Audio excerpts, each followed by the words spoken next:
sa imong ngalan, nagpabili ng adlaw, bisan og layo kang imong pahiyom.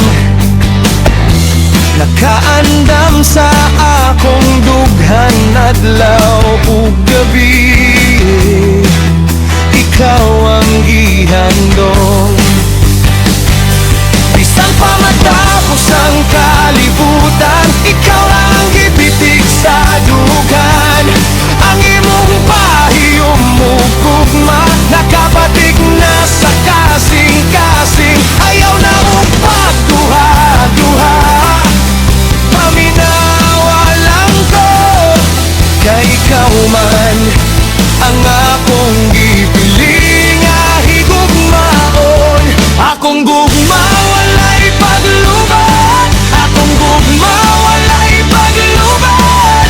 Bisan magkinaunsa pa, ikaw ra wala na'y lain pa.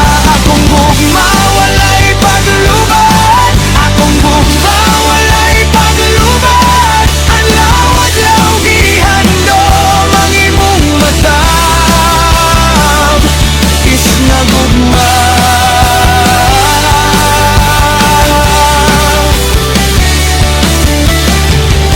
Sa imong gugma, ang adlaw perming malipayon. Sa imong dughan, nakapahuway akong kabalaka. Kung adunay pagsuway nga kasakit sa imong gugma, upahiyom manda matubangon ang tanan. Kayang tinuod nga gugma, mas ligon kaysa kahadlok. Bisan pa matapos ang kalibutan, ikaw ra ang gipitik sa dughan.